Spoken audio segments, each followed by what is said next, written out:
Hello, everyone, and welcome to our session, Unsung Heroes in the Kidney Community.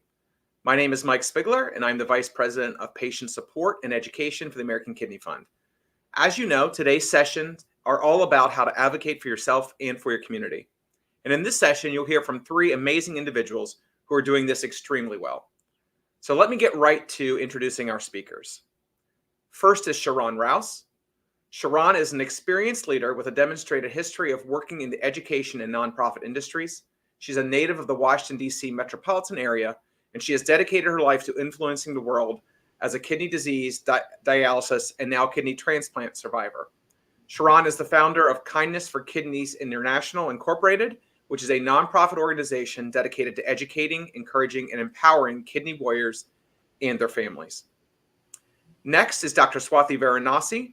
She is an award-winning pharmacist, and she has experience spanning patient care, biotech, research, and academia. She is passionate about the intersection of personalized medicine, patient outcomes, and innovation. And she has created postdoctoral training programs, industry internships, and online educational programs. She was the first ever pharmacist in the United States with formal postdoctoral residency training, specializing in integrative medicine and preventative health. And finally, please welcome Pastor Derek Gatling. Pastor Gatling is currently the lead chaplain of the Gloucester County Prosecutor's Chaplain Program. And in addition, he became the servant leader and senior pastor of First Baptist Church Jericho in January 2016. After 20 years of experience as a pastor, Derek formed a community development corporation, Jericho Deptford Community Development Corporation, to deal with the issues that plagued the Deptford County community, such as food insecurity, for low to moderate income families and senior citizens. Pastor Gatling was a recent recipient of a kidney transplant and has made kidney health a centerpiece of his ministry. Thank you. So before we get started, I want to encourage everyone joining to please type your questions and comments into the chat box. We'll try our best to get to all of your questions during our Q&A segment at the end of the talk. But to start us off today, I'd like to turn over to our first unsung hero, Sharon Rouse. Sharon, could you please provide an overview of to our audience about how your kidney diagnosis impacted your life to build a community resource for people living in the DC metro area surrounding this chronic disease? Thank you so much, Mike. And just thank you to the American Kidney Fund for this wonderful, wonderful week. I've learned so much already, and we're only on Tuesday. And so I just want to thank you all for all that you're doing for kidney warriors around the world. And you definitely made a major impact in my life. And so I appreciate being a part of such a wonderful community. My name is Sharon Rouse, as I said, and I was born and raised in the Washington, D.C. metropolitan area. I'm a wife, mother, former educator, and entrepreneur, and I enjoy helping others. And just a fun fact, I just learned to swim. That's a major thing for me, and so just wanted to share that. But super excited to be here and super excited to share my story and just some of the wonderful work that we're doing with Kindness for Kidneys. My journey with kidney disease began in 2006. I woke up to go to work and I noticed that my legs were swollen. And I was a school counselor at the time working in a public school district. And so I thought that maybe I was on my feet for a long time and thought that maybe that's what was going on, that I just worked a long day the day before. I had a 5-month-old daughter, was just getting back into the routine of work and thought that that was a part of the journey. And so I got to work and asked our school nurse what he thought was going on. And he told me I needed to get to the emergency room right away. That was in September of 2006. And that day changed my life forever. I went to the emergency room and was told that my kidneys were failing. No family history of it. So as you can imagine, it took my family by surprise.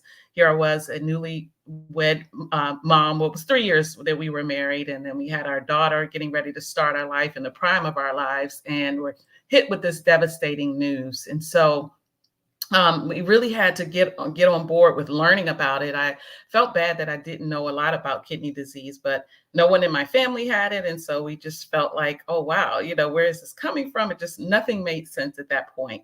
And so it was determined through 2 biopsies that I had focal segmental glomerular sclerosis. I know, a mouthful. That's how I felt when I first learned about it. And I didn't know what it was. It didn't have a family history. So it was very life-altering for my family and I. And we decided to dig in and learn all about it.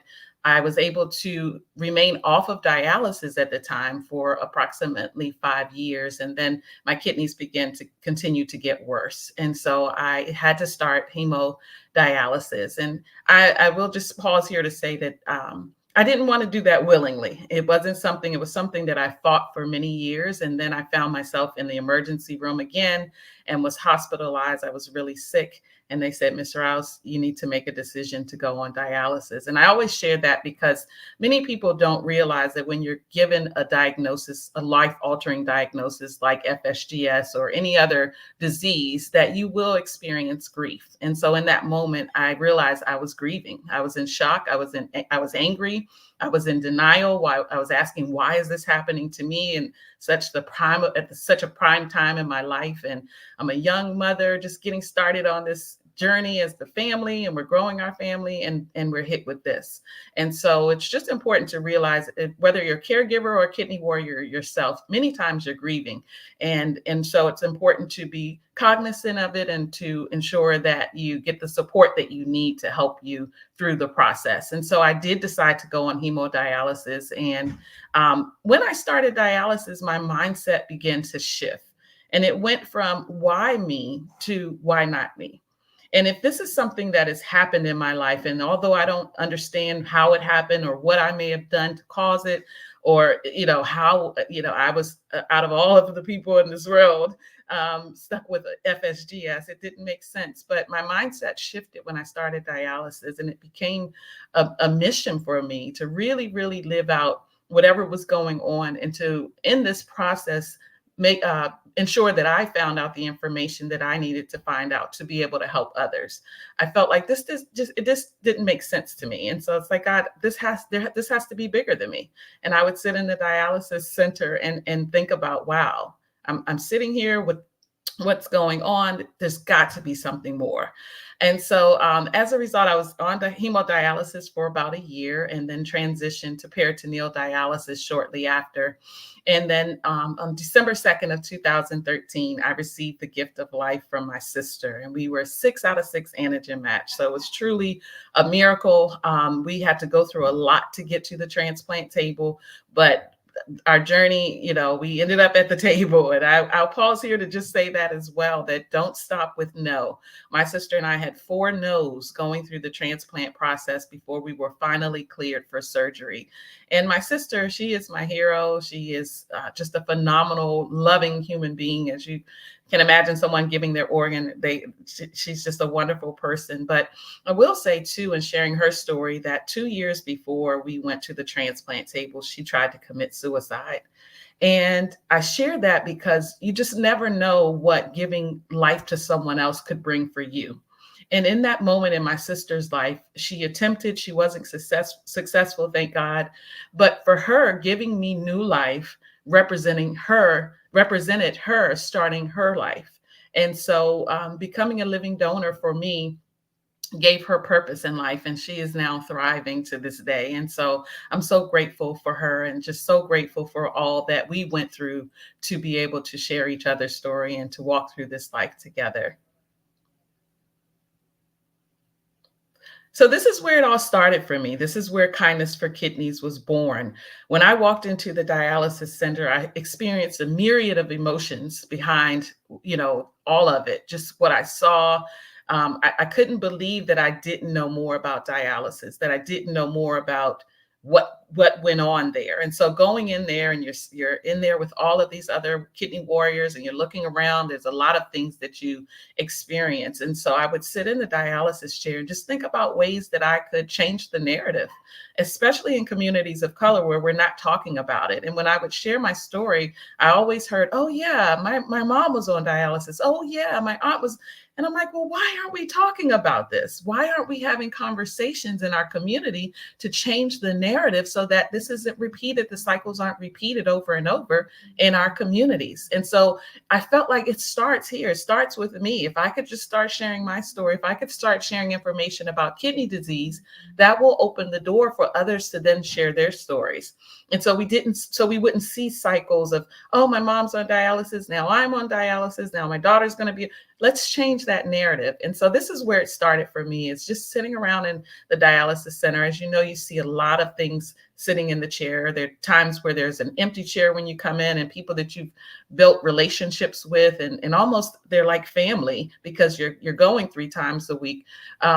You come in, you see that their chair is empty, and it could be for a good reason, like they received a kidney transplant, or it could be for a reason that's not so good, like they transition on this journey. And so I wanted to, really hone in on what I saw so that I could reach the lives and hearts of other people by sharing my story and helping them navigate through this. At the time, I did have my family that was around me, supporting me. But as you know, when you're sitting in that chair, it could be very lonely. And it's just you in that chair at that moment. And so this is where Kindness for Kidneys was birthed. This is where it was conceived. And me sitting here just looking around and praying about how I could be the change that I wanted to see in the kidney community. So we launched on December 2nd of 2018. That was my sister and I's 5-year kidney transplant anniversary. And we said, what better day to launch than on our anniversary? And so as a result of that, we launched, and our mission is to educate, encourage, and empower kidney warriors. Education is key. I can't be my best advocate if I don't have the proper information. And that was one thing that we saw in the community, is that there were a lot of myths out there. There were a lot of things that people just didn't have the correct information, even as it pertained to preparing for surgery, giving an organ, going through dialysis, having a choice in that matter, and just understanding the full picture before making an informed decision. And then encouragement, as any kidney warrior will tell you, and even caregivers and friends, just watching your loved one go through that. We all need encouragement to make it through, to continue to get up each day and say, we're going to keep trying. We're going to keep moving forward and looking towards that promise of a new life or a better life. Regardless of whether you're getting off of dialysis or not, you can still live a quality life and still enjoy life to the fullest. And then also empowering.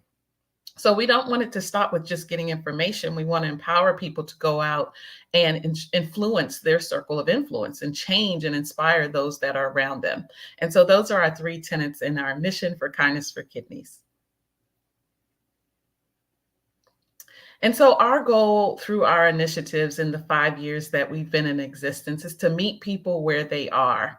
I think it was Maya Angelou that said, people don't know how much you know. People don't care how much you know until they know how much you care. And so our goal is to make sure that people are seen, that they're heard, and that we convey the message that we're in this together. Also, we want to encourage people to be their best advocate. I learned very early on in my journey, in my health journey, that I had to be the driver in the seat. I had to be the one to take a hold of my journey. This was my life. And if I wanted the best for my life, I had to be an active participant in it. And so we tell people all the time, like, it shouldn't be someone else advocating you. You are the driver, and you know what's going on in your body. You live with your body every day. And so, yes, we pull on the expertise of our medical doctors and staff and those that are around us. But at the end of the day, you have to advocate for yourself. And that starts with being educated and being an integral part of your health journey. It's all of us coming together in partnership to make decisions that are best for you. And so you're your best advocate, and then we're all in this together. And this is just a slide with a few of our initiatives. We started a 5-week education program thanks to a local grant that we received in Maryland. And that's enabled us to go to dialysis facilities. And for those that are interested in participating in the program, it is virtual so that patients can log in directly from their homes. And we cover issues like mental health, nutrition and meal prep. We also talk about transplantation, setting goals, breathing, and we have some phenomenal speakers that run those workshops. And so that's been a huge success for us. We also have our support groups, which we do monthly. And that's a time for us to come together and encourage and build each other up and just share and help as much as we can to the kidney warriors that that come. You see in the bottom there, it's a picture of us at a basketball game. Especially for our pediatric warriors, we want to make sure that we're having fun and teaching them that this disease does not have to define your destiny. This disease does not have to be a death sentence where you're stuck in your house and you're not communicating with anyone and you're just going through depression or what have you. And so we try to get out and do things together and encourage each other that we can do this together. Our biggest initiative excuse me, is our holiday drive. And this is a time we actually started with just my facility because I remember what it felt like to sit in a dialysis chair during the holiday season. And it's already a reflective time for most people. And there are a lot of emotions surrounding the holiday. And so our first initiative in 2018, when we started, was just going to give back to my former facility. Well, since that time, in the 6 years that we've been doing this, we've expanded to 11 dialysis facilities. And we go during the holidays. It's a community effort. We gather winter accessories from the community and toys and gift cards to our pediatric warriors. And we take them to the facilities and hand them out during the holiday time. We used to sing Christmas carols before COVID, which was a huge, huge event. And it was a huge success. Everyone enjoyed it. We have kidney warriors and their families singing along with us as they were going in and out of treatment. But since then, we've had to transition to just dropping the materials off and putting a little note in their care bags to let them know that we're thinking about them and that we are a resource in the community. And so it's an initiative that we hope to expand in the future and continue to expand. At the bottom right there, our pediatric chair, Austin Lee, is there at Children's Hospital. And so we've developed a great partnership with them and we support them throughout the year with various initiatives and educational material. And then finally, our impact. I say we're small, we're just starting out, but we're mighty and determined to continue to change the narrative. And so I'm so blessed to be surrounded by wonderful kidney warriors and family members who want to see change in the kidney space. And although we've primarily done things in our area, we plan to go worldwide. We plan to expand because there's a need. There's a need for the support in our communities and around the world. And so this is just a glimpse of our snapshot of our impact so far. We've held 49 support group meetings. We've delivered over 700 renal-friendly meals. We have several business partnerships, and as I've stated in my previous slides, a lot of other partnerships. And so we want to continue in this area. We want to continue in this vein of really being a sense of support for those that are impacted by kidney disease. And so I want to thank everyone for your time today, and especially the American Kidney Fund for being the change that we all need in our community. Thank you. Well, thank you very much, Sharon, and congratulations on your transplant. I hope it all goes well. Have some more questions for you when we get to the end, but about your journey. But I really appreciate you sharing your story because I think it really will resonate with a lot of people. If you're just joining us, I want to please welcome you to our session, Unsung Heroes in the Kidney Community. And as a reminder, we will take questions at the end of our time today. You don't have to wait till then. You can send in your questions now. We have a team that are getting those over to me to ask at the end. So please drop those in the Q&A box, and we'll cover those at the end. So thanks again, Sharon. And now I'd like to bring in Dr. Varanasi. As many of you likely know, your pharmacist plays a very important role in your care, and yet we often do not think of them when it comes to the kidney care team. So Dr. Varanasi, I'm wondering if you could tell us a little bit about how does a pharmacist work along with a care team, such as a nephrologist, a dietitian, to help a patient with kidney disease get the best care?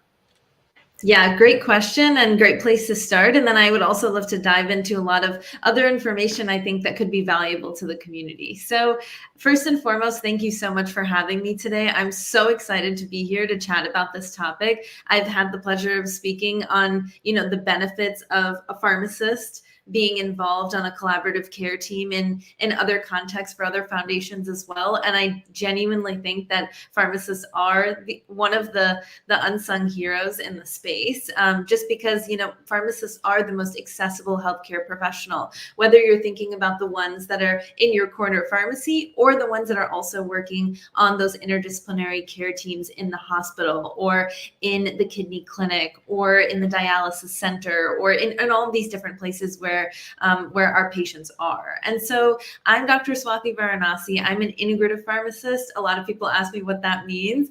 And so as was mentioned in my intro, going through pharmacy school, going through my kind of conventional training, one of the things that I really found over and over again that to me was missing was this discussion of what about the other modalities that can help patients. And so, of course, this is not just specific to patients with kidney disease, but also patients just across the gamut who are looking to improve their quality of life, but also improve their overall health outcomes. So one of the things that I always go back to as a pharmacist, as a healthcare professional, is thinking about the benefit versus risk ratio. And this is something I'm constantly evaluating when I'm thinking of, is it a new supplement? Is it a new movement routine? Is it a new, element of their nutrition? How can I play a role to add more benefit and also decrease risk and optimize that ratio? And then, of course, as a pharmacist, I'm also thinking about the efficacy and safety of every possible inclusion for patients. And so, as I mentioned, I'm an integrative pharmacist. To me, that really is about the intersection of all these different modalities or like possibilities for patients. And so, as much as I advocate for the use of, prescriptions when they are safe and effective and optimize that benefit versus risk ratio, I also just as frequently talk about what else patients can do. So this could be everything from nutrition, movement, sleep, and sleep hygiene, getting really great sleep quality and sleep quantity, what supplements could be of benefit, and also thinking about, your genetic profile and how that could also play a role. And so to me, it's about the combination of all these possibilities, or I use the term modalities, versus thinking about one being better than the other. And at the end of the day, it's what I call patient-centered shared decision-making. And I think that speaks to your initial question as well, is that for a collaborative care team to work effectively, we have to be thinking about each patient as an individual and as a completely different, unique person, because we all are unique and we all are special. And so why shouldn't our treatment and care be exactly the same way? And so as an integrative pharmacist, I work on care teams. I used to work in the hospital. I used to work in the clinic. I also did telemedicine for a while during COVID. And all of it was first and foremost evaluating the patient's medications. And then from there thinking, especially in the kidney community, there's what's called polypharmacy very often. So that's really just a fancy term that means a lot of patients, especially that have kidney disease, are on a lot of medications. And sometimes they can be duplicative. So sometimes, if you're seeing one specialist for one thing and you're seeing another specialist for something else, let's say your cardiologist versus your nephrologist versus your endocrinologist, they might all be thinking, oh, I'm helping the patient with this specific drug, but not looking at the overall scope of what drugs that they're taking. So one of my first tips is that I always recommend that patients, especially patients with kidney disease, always have a list of drugs and supplements that they're taking all the time with them. So this could be, when you're going to a doctor's visit. This could also be when you're going to pick up a prescription at the pharmacy. This could also be, when you're just having a discussion with someone in your community and thinking about, how these different drugs are playing a role in your daily life. So I think having a list is so helpful, because then the chance of what's called, polypharmacy, or getting prescribed drugs that do similar things by more than one specialist can be avoided. So that's one of the first things, as I'm thinking as a pharmacist, how I can provide value here is if you have a list with you at all times, that could be helpful. There are a lot of different drugs, first and foremost. So first, I'm going to talk about some of the drugs that you may or may not be on, or maybe your family members, or if you're a healthcare professional also learning about, how pharmacists can play a role. First and foremost, I'm going to talk about some of the drugs that patients might be on. So drugs meaning the prescription medications, and then I will go through the other integrative modalities that I think can also be of value. So some of the drugs that you might be familiar with are ones for high blood pressure. The idea with putting patients in this category on medications for high blood pressure, you might have heard like an ACE inhibitor or an angiotensin 1 inhibitor or an angiotensin 2 blocker. The reason that someone might be on these products is because it helps relieve pressure, or really like how hard sure the heart is working to pump the blood throughout the body, inclusive of the kidneys. And so it's really important that we put less pressure on the heart, but also less pressure on the kidneys. So that might be one of the drug classes that patients might be taking. Another one might be what a lot of people call a water pill. So the fancy term for that is diuretic, but the idea is to decrease the swelling because that is also a common symptom associated with kidney disease. A lot of patients with this condition as well may have low iron. So whether they're requested to, be on a supplement or they're put on a prescription medication like erythropoietin, that really helps create more red blood cells in the body. And so that can also help with relieving the pressure indirectly, but also other symptoms that might be associated with the condition, like, being tired or fatigued or feeling weak. And then, of course, as Kindness for Kidneys just mentioned, dialysis or transplant could also be a possibility, especially if that fits the profile for the patient. And so these, could all be working at the same time. And especially from the conventional side, these are some of the go-to medications. Patients might also be on cholesterol medication, so things like statins, like if you've heard of atorvastatin or Lipitor, things like that. And they should be adjusted accordingly depending on the state of their kidney disease. There are also some other really exciting different, kind of innovations in the drug space. But, beyond the drug space, I definitely wanted to spend a bit of time now talking about some of the other parts that really make up a comprehensive regimen for a patient. And so I want to echo the sentiment, especially in correlation with what Sharon just talked about with the Kindness for Kidneys Foundation. So really, it's about the collaboration of all these different healthcare individuals, but not just on the healthcare side. It's about the collaboration between the healthcare providers and the patient, and empowering the patient to really take charge of their health. And that's a lot of what I have done in the context of patient care, is thinking about how I can help the patient make the decision that makes the best sense for them, but helping them arrive at that discussion. So in other words, like I don't want to be the healthcare provider that's here telling patients what to do, but rather provide, these drugs as possibilities, but also what I'm going to talk about next with these potential lifestyle modifications or changes, and see what resonates with the patient. Because depending on their lifestyle and their choices, maybe some things will work better for them versus others. And so some of the lifestyle modifications that I talk about with chronic kidney disease patients, first and foremost, beyond drugs, is a low salt diet. This is super important. And so this is, when let's say you're eating out, let's say you're eating at home, to add less salt to your food when you're eating at home, or if you're eating out, to not add additional salt. And it's all about these small different things that add up over time.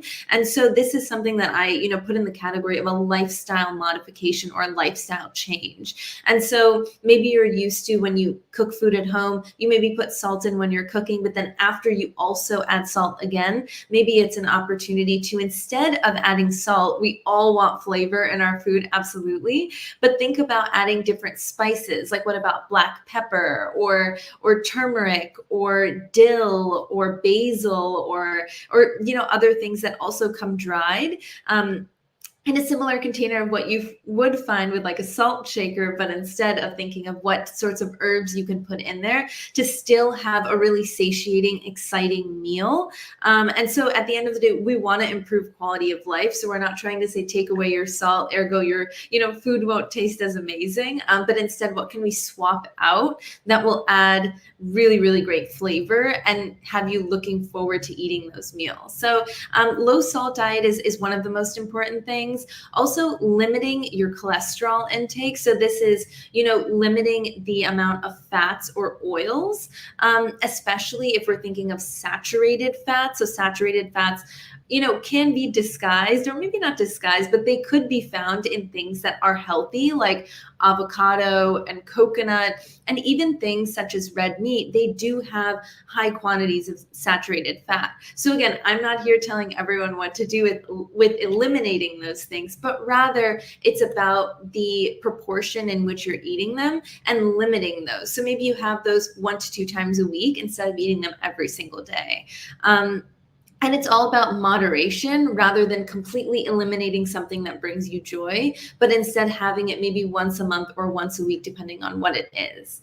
And then also supplements or foods that can enhance bone health. So things like that are rich in calcium. That's a very popular supplement for patients in this category, is to think of calcium or magnesium or vitamin D. Vitamin D, so the average American is deficient in vitamin D. And so if there's a way that you can supplement with vitamin D, as well as, of course, going outside. I'm looking outside right now and it's not sunny where I am, but if that is an opportunity for you to go out and also get some vitamin D in addition to a vitamin D supplement, that would be incredible as well. And then on the topic of, going outside and getting vitamin D, when we're thinking of movement, it's really about the movement that resonates for you. For some people, that's biking. For some people, that's walking. And for some people, that's, yoga. It really depends on what you are interested in. Again, it's finding, like, within the category of movement or physical activity, what is going to work the best with your lifestyle, and what is going to work the best for, whether it's your work schedule or the way you choose to live your life. And so for some people who are not very physically active, it's just starting with a 10-minute walk, and maybe the weather isn't so great outside. Maybe it's a 10-minute walk around your apartment. You put on a TV show that you like, or you listen to a podcast, and you just walk around your apartment for 10 minutes, right? So it could be something as simple as that, and we can always grow from there. But it's about these little things that when you're like, oh, I have 10 minutes between a meeting or 10 minutes before I'm going to go pick my kids up from school, like, what can I do with those 10 minutes? And that could be your moment for movement. So I think that's also really important.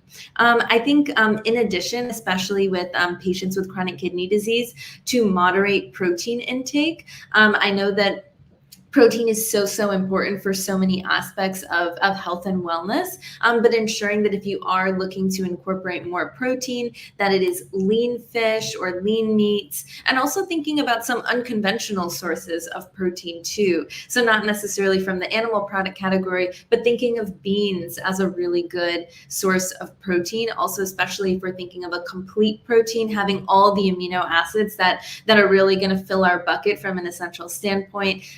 Also, beans are a really great source of that. I know that I've been talking for quite a while, and I do want to ensure that we have time for everyone and time for questions. So I just want to, end with one other tip is, not only is it what we're ingesting or consuming from a nutrition standpoint or movement, or I didn't get to talk about sleep. Oh no, I love talking about sleep, but sleep is also very important.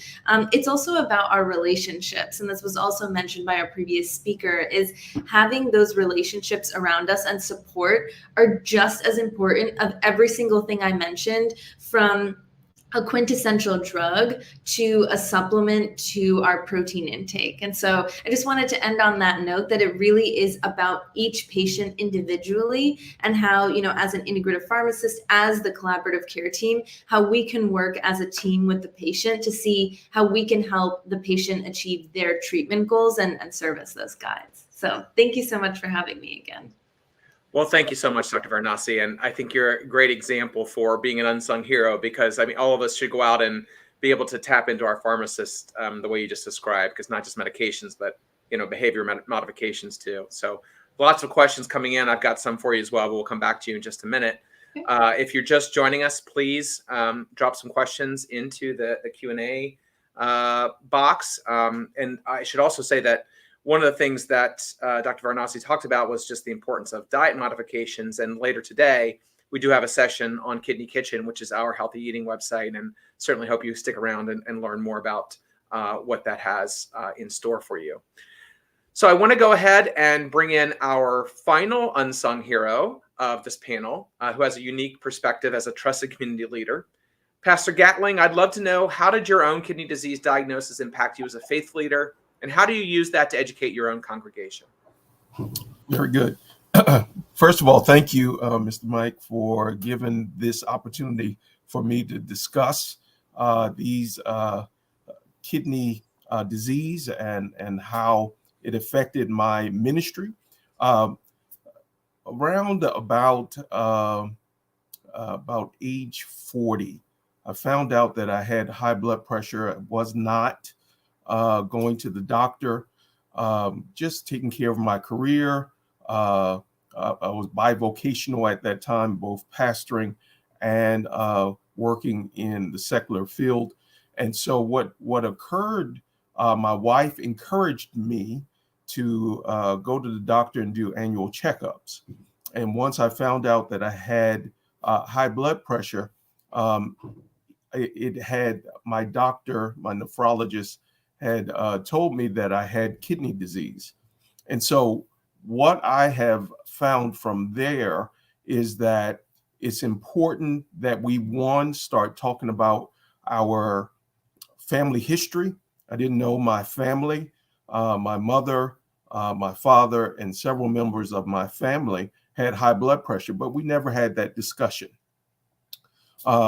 So after it was determined that I had kidney disease, as my nephrologist and my primary care doctor were working through this process of changing diet, and I am grateful for our other panelists for going over some of these things, changing my diet, doing more activity, doing more things to try to reduce the opportunity for my kidney to continue to go down the road of less ability to take care of my body. I began to realize that it took a whole lot of effort, takes a whole lot of community support.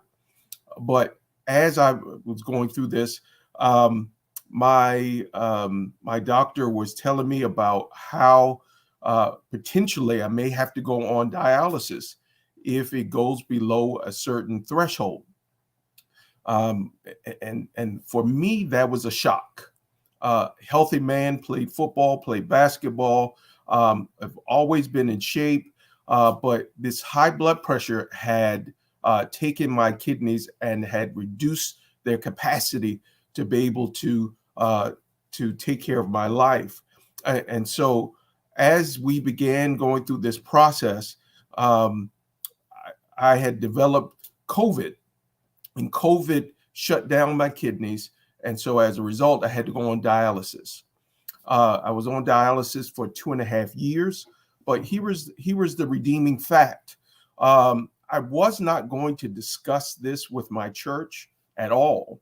Only my immediate support staff knew about it. But as I consulted with my wife, consulted with my children, and God convicted me that this story was not just my story. It had to be the story for the church. And as a result, I began to tell about my story to the congregation. And when I began telling my story to the congregation, it became therapeutic for me that I was able to express to them some of my shortcomings, some of the things that I'm going through. And as a result, now my congregation started the process of telling their story, what they're going through. And so what we have done since that time, since I had to go on dialysis for 2.5 years, we came up with what we call a holistic approach to healthy living. So we not only talk about our faith, that's wonderful. We've come in to the church. We understand that God helps us through this process, but it's a sense of community that helps us go through this process. So we also let all of our congregation know you need to have a relationship with your medical staff, your doctors. You need to do annual appointments. You need to make sure that you're talking to your doctor. And as our other panelists also talked about, we can't be sedentary. we have to get out and move. Our body is made to move. And so we started a program with our seniors. We have our seniors, they come Monday through Friday. We started process with them that they had activities. We also we also are part of a program where they're fed every day, Monday through Friday. And we have activities for them to start moving. The other thing that those that are in the work environment, we know that we are supposed to work. There's dignity in all work, but we want to make sure that going through that process, when we're going to work, that we're doing everything with balance. That's wonderful that you are working, but if you're doing all of those things and not eating healthy, you're not taking care of your mental health, you're not taking care of what you're eating, and you don't have your family involved in this process with you, that there's potentially that you can get into a rut, a depression. You can get into a whole lot of things. And so we wanted to make sure that our church was a center place, that we get emotional support, we help with stress reduction, and we realize the church helps us to be resilient, to be able to go through whatever we're going through, as well as when we have that sense of belonging, it helps us in our process as we begin the healing process of some of these ailments that we've had. In particular, for me, it was my kidney. One of the things that we also talked about is that when we have our faith at the center, it gives us more hope, gives us more peace, it gives us more tranquility as we walk through these processes. There has been some research that has suggested if your faith is at the center of dealing with your health issues, that you have a better opportunity to be able to go through it with a sense of peace. And so we use scripture throughout this, and we use 3 John and verse 2. It says, "Beloved, I pray that you may go well with you, and that you may be in good health, even as your soul prospers." We want not only to have a opportunity for us to have a relationship with God, but we also are tasked with the steward process of taking care of our body, our mental health, making sure that we are doing what we can do to be able to make sure our temple is edifying to God. As we go to the next slide. So as we began starting this process, I began teaching about health and healthy living, also began preaching about it, as well as writing articles about healthy living. And when my congregation found out that I was on dialysis, that is a task. It's 3 days a week, 4 hours, at least about 16 to 20 hours that you're in the dialysis center. I didn't realize that having a faith component, every day I came in smiling, talking to my technicians, my nurses, and all of those. And as our previous panelists talked about, it is your family. And so as I began talking with individuals, my smile and my peace, my hope, that people began having conversations. I began praying with individuals in there, as well as the nurses and the technicians and all of those. They would come to my chair, and I would pray with them, have conversations with them. But here is what happened. Once I began this process of just having faith that God is going to deliver me from this, I finally got a call one day. It was about 7 o'clock in the morning. My transplant team had called me. I missed the call. Usually I get calls all night long or early in the morning. Usually around 8, I start returning calls. And then at 8 o'clock, I received another call. And my transplant team asked me, "Do you want a kidney?" I said, surely I do. By 1 o'clock, I had to be at the hospital. And then finally, around 6 p.m., I was transplanted.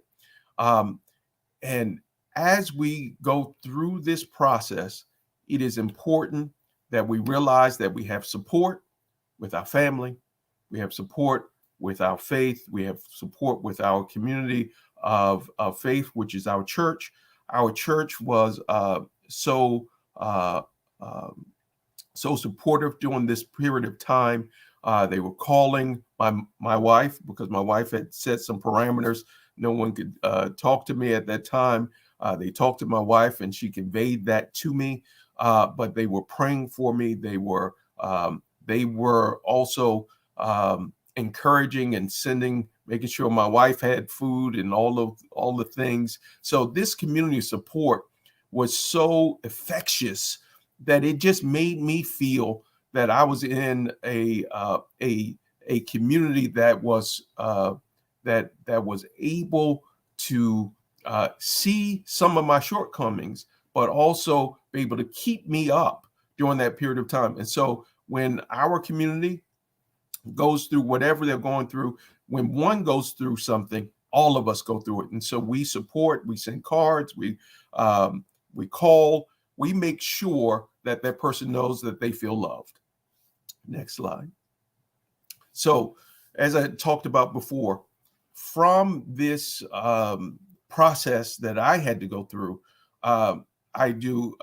we do classes for our seniors right now. For our seniors every day, Monday through Friday. We do it with our younger children in our children's church. Every third Sunday, we have Rutgers Cooperative comes in and does a class with them. Now we're in the process of integrating for our elementary school, as well as our middle school, as well as our high school. We're starting the process of developing a health ministry that we're talking about how we eat, how we move, how we have that relationship with our healthcare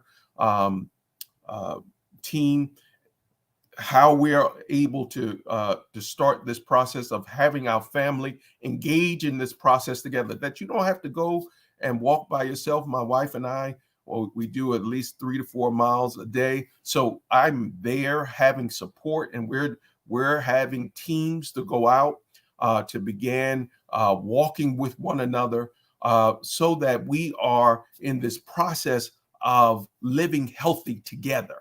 And so our health ministry that is going to begin should be next month. They will be putting together programs, putting together initiatives that it will help us to live healthy. Our Koinonia team, which deals with our food, we did a Daniel's fast talking about different things as far as beans, as far as vegetables, and all those things that we can do. And we did it as a group to talk about how we can live this healthy life and still have this faith that God is blessing us and keeping us during this time of some health challenges that all of us are facing. And so we are grateful for this opportunity. And we hope that if you are not part of a church or part of a community, please get a part of a community. When you're a part of a community, it helps you to be able to go through this process and you don't feel alone. Thank you. Thank you so much, Pastor Gatling. I really appreciate that. We've got lots of questions that are coming in, so please feel free to continue to put those in. We've got about 10 minutes or so. We'll answer some questions before we come back and ask each of our panelists to talk about one thing they want people to know and one thing they want them to do as they leave this session. But let's go ahead and start with a question. Sharon, I'm going to direct the first one to you. It's a question that came in. I'm paraphrasing a little bit, but I think you inspired some people seeing, what you've done with your own organization. So what advice do you have for someone out there that's in their own local community and doesn't have an organization like Kindness for Kidneys and want to get started? What would you recommend? Sure. So that's exciting. We need as much support as possible in our communities. And so the first thing you want to do is assess the needs of the community. And so one thing that we did before we started support groups is that we sent out surveys. We connected with the local social workers in the dialysis facilities and sent surveys out via the social worker to the patients to get a feel for what they wanted, what information they felt they needed more support on. And so you want to get an idea of what the needs are in the community. Sometimes it's easy to see, and then other times when you start to ask questions, you really get a chance to dig deep and see what's actually needed in the community. So assess the needs of your community, and then also connect with local organizations. And so we connected with Maryland Nonprofits, which is an organization, a nonprofit here in the state of Maryland, but they do a lot of training for nonprofits and just helping you with the filing process and various things like that. So your local Maryland nonprofit or local state, most states have a nonprofit organization to help. And then if it's not necessarily a nonprofit, then connecting with your Chamber of Commerce or any other business organizations that support local organizations that are getting started. And then also just connecting with the community. And so we found that connecting with local churches and other businesses, many people in our community had no idea that kidney disease was even an issue. And so I printed off some things from AKF's site. Thank you, American Kidney Fund, for the information that you provided. But you can search by state and actually get statistics for your state. And so when we go to connect with businesses during our holiday drive, which is our biggest initiative, I bring those facts for them to display in their businesses so that they understand this is how many people are on dialysis in our state. These are the number of people that are waiting for an organ. And so connecting with businesses, many times they want to jump in and support, but I'm finding that they don't understand the issues that are in their community. And so letting them know those things, are like, wow, I had no idea. Sure, we'd like to support you. And so I would say those three things: connecting with your local nonprofit management group or Chamber of Commerce, also connecting with communities and businesses, and then assessing the needs of your community. Thank you very much. Dr. Varanasi, I'm going to come to you with a question that we got. This has been such an exciting time for new kidney medicines coming to the market, but there's also, for those that don't know, there are several medicines that can be dangerous to the kidneys if you're in, especially the later stages of kidney disease. So, what recommendations do you have for patients out there that are visiting their pharmacist, picking up a new medicine, to make sure that what they're being prescribed is safe, and how do you have that conversation?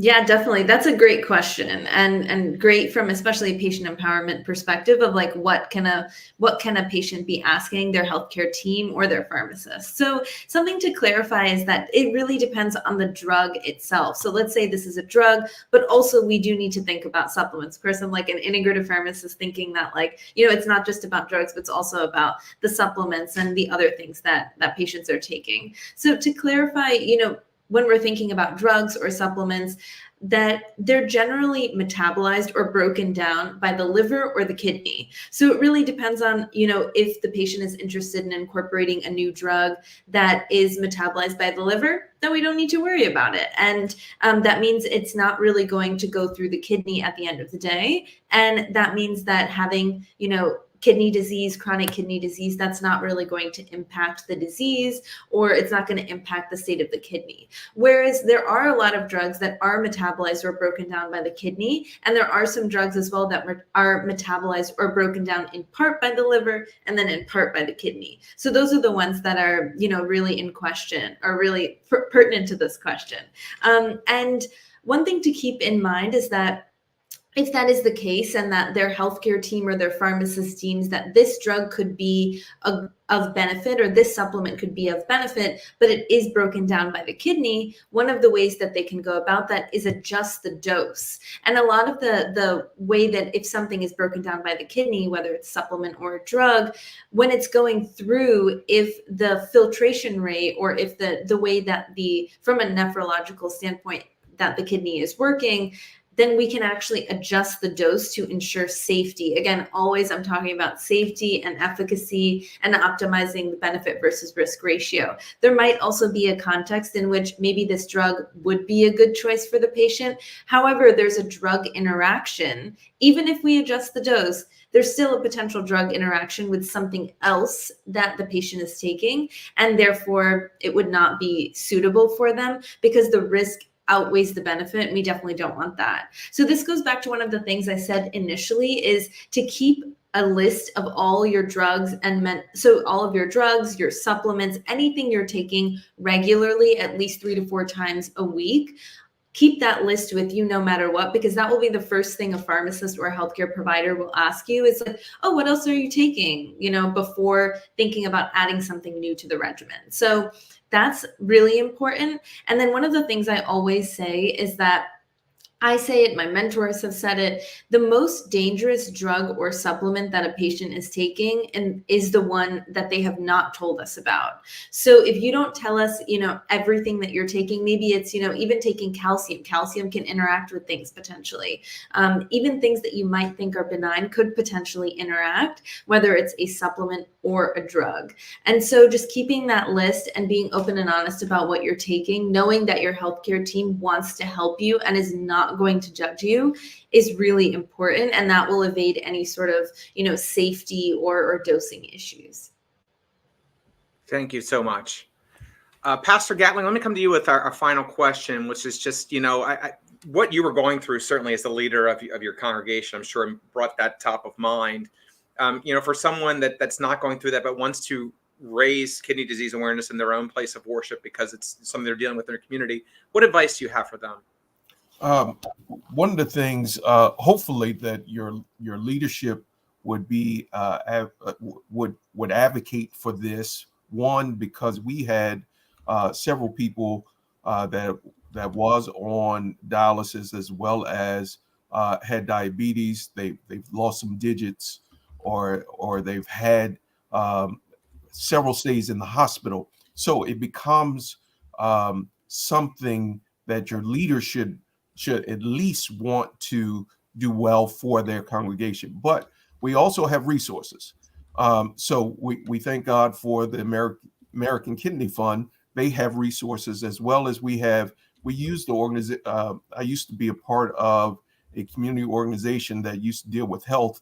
And one of the places that we went to was churchhealth.org, churchhealth.org. Or you can reach out to myself.